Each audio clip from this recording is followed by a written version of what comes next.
This is a 9-year-old iPhone that has a dual-core processor, 2 gigs of RAM, 16 gigabytes of storage, and a puny 1624 mAh battery.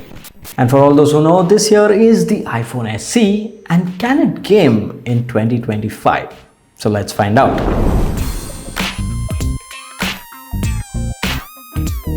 Now this is just a fun test to see how well can a very old iPhone handle modern day games. Can it even run them? So let's find all of that. So first up, let's play a small game, and we have Subway Surfers. So how does it play? The iPhone SE could handle Subway Surfers with ease most of the time, because around 85 to 90% of the times, this game ran smoothly, but the remaining 10% there was stutters, especially when there was a lot of elements on screen.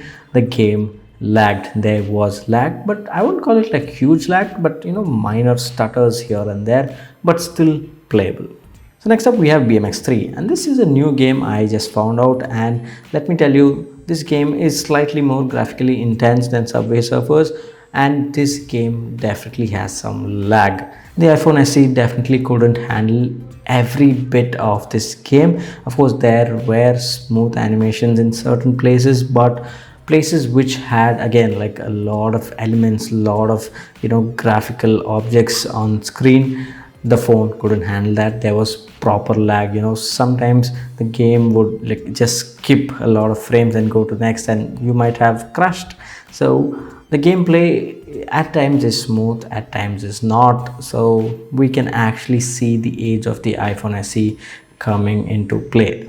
Next up we have Call of Duty. So I played this game both in the lower setting and the medium setting. So these are the only two settings available on the smartphone, and to be honest, this game could be played in both low and medium. Of course, there is lag, but not as much as BMX3.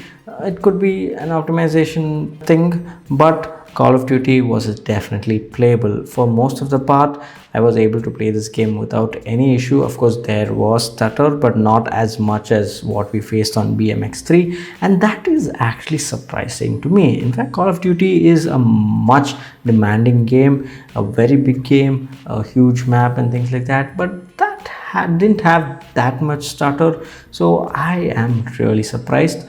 But of course, the phone definitely got very hot. It reached around 39-40 degrees Celsius, but let me just tell you, this smartphone could handle Call of Duty without any issues. So if you're wondering of the frame rate, this game definitely didn't have a smooth 60 fps experience. It was rather around the 35 to 45ish section. Now this here is a 9-year-old smartphone, and we definitely can't expect 60 fps locked in, but this smartphone's capability to still play this game itself is surprising, so I think I can appreciate that here.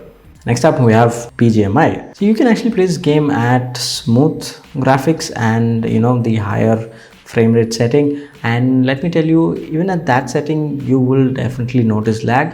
It was smooth at certain areas when there are not many players around or not many artifacts around, but if there are a lot of objects on screen all at once, then you will definitely face a lot of stuttering and lag, and of course that is expected. This is a very demanding, graphically demanding game, so that is definitely expected. But let me just tell you one thing, you could actually play the game even though it is not smooth. It still ran on the smartphone. That itself is huge for me. And by end of playing all these games, the smartphone definitely got hot, especially with its metal body. You could feel the heat, but it didn't really cross 41 degrees, 41 degrees. So I think that itself is an achievement.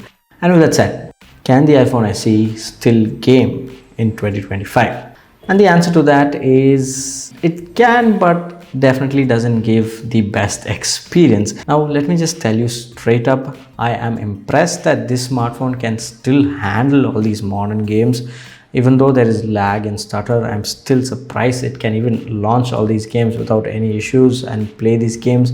And I'm really happy to see developers still giving a little bit of support to older smartphones. And of course it is part of Apple's optimization that you're still able to play all these newer games.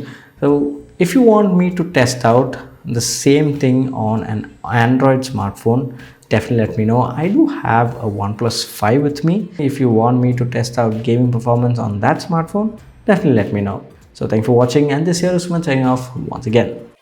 Catch you later.